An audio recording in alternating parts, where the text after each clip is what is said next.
That's what he was drawn towards because he came to heal and restore. And so when she would notice a defect in herself, there would be this hint, yes, the proper sorrow that should come with sin, but there was also this hint of elation because she knew she could run without hesitation to the throne.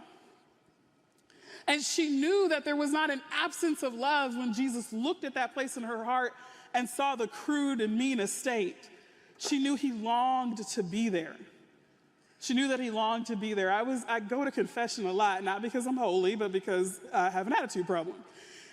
So I'm always in confession. And one day I was there, and my priest knows my voice. I had lost my voice one day. Like I did not have this voice I have now. I had lost my voice. And then sometimes I'll explain. Don't explain in confession. That's a bad habit. But I was like, see, Father, it's Sister Josephine, Father. And see what had happened. And he was like, I know it's you, sister. And I was like, how do you know I lost my voice? And he was like, I know your voice. So he knows it's me, okay? So I was there one day and I was confessing meanness, being mean. And I heard a little giggle behind that curtain. I was like, Father. And I realized in between the time of my last confession and then I had been kind of mean to him. It's like the sweet, sweet justice of the Lord, right? I didn't know he was going to be in there.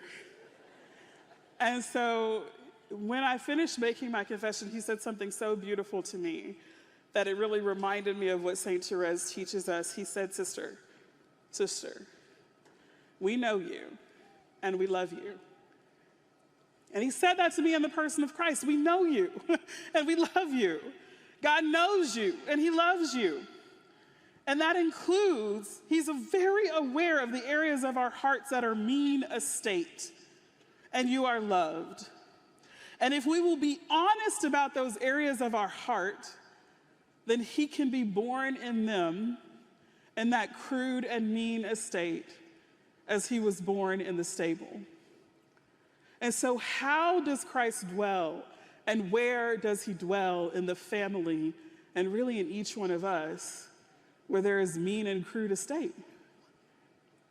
He's happy to dwell there because as Steve said earlier, we will not consume him. He consumes us. And so he is light and that darkness in us will not overcome it. I put here for families, and I want to say this to you, and I don't know if it's the counselor in me, the sister in me, or the daughter in me that came from a broken family. I don't know which part of me needs to say this to you. Maybe it's all of them. But in our families, we need to be honest with each other. We have to listen to one another. We have to break old patterns. We have to cease unhelpful and unhealthy silences. In my family, because if we can't speak of it, if we can't confess it, how can we make an invitation to the Lord to dwell? In my family, there was lots of addiction in my family. And along with that addiction, there was a lot of silence. We didn't talk about it. A person would just be gone for a week in a binge, and we didn't talk about it. And the counselor in me needs to tell you, silence in the midst of chaos for a child is excruciating. No words to pair with chaos for a child is excruciatingly painful. And so we wouldn't talk about it. And I remember this member of my family had it was a miraculous healing of addiction and went years and years after being at a revival, a Protestant revival, went years and years healed. And then a major crisis happened, and I didn't know it, but this member of my family experienced a relapse, and they all hid it from me. They were silent. And I just happened to show up in town unannounced. And this member of my family was off on a binge. And so they couldn't keep it from me any longer because I was looking for my family member. And when that family member came home, I said, listen, you've been here before, we've been here before, I love you. The one thing that's gonna be different is I'm not gonna be silent. I'm gonna express to you my fears. I'm gonna express to you my love. I'm going to express to you the best I can what the Father says about you and what the God the Father thinks about you. I'm not going to be silent. So I really want to encourage us, because we have so much to say on the internet, on the line, right? We got all these keyboard warriors. We'll post anything.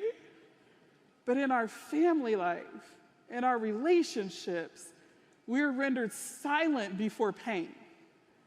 We are rendered silent before suffering because we somehow think we need the words. No, we just need to say, "Help, Lord," and he will bring the word. We just need to call and he will give us what he needs. We need to ask and invite and he will come and dwell in mean and crude estates. So I really ask you to let go of unhelpful silences in your families and in your relationships so that God can come and dwell there with your permission. Another thing that I believe happens in the context of family, as I shared with you before, Pope St. John Paul II said that the family and our world, we're not just on this steady continuation towards perfection, and the light. It's not like that. He said it's more so this interplay of light and darkness as we move ahead and the kingdom comes. But I think there's another piece to that interplay of light and darkness. I am a therapist, as was shared, but I'm a therapist who gets therapy, and I think if you are going to a therapist who won't go to therapy, you need to run, not walk, okay? The other way. Don't do it. So I remember once I was with my therapist, and it's a story I've told many times before. My mom had some mental health issues, so she couldn't take care of us. And the last apartment we were in with her, we were very, very poor. She was trying, she was just making this tremendous effort to have enough stability to be able to take care of the three of us as she was struggling. And we were so poor, all the clothes I had fit in this 2-drawer cardboard drawer thing. We were very poor. And I was sitting in therapy one day, and I was doing a type of therapy, it's called EMDR, I love it, where you look at painful memories in the past. I had a Christian therapist, so some of this really too would become prayer. And I remember in the therapy room that day, I began in that apartment and it was dark. And as I continued to work with my therapist, I saw that little girl get up out of that apartment and walk out. And that walk was a movement towards light. And then all of a sudden, I was adopted and raised by my aunt and uncle. I was remembering my aunt's 70th birthday party and the house full of light and full of laughter and full of family and full of relationships. All kinds of broken-hearted people in that house, and yet joyful. We know what it is to have a broken heart, and yet we were full of joy. Probably by virtue of our broken heart, we knew a deep joy. That's another talk for another day. And that's where I ended up. I walked out of that dark place and was able to see where I am today and the light and life and communion and relationships in my life today.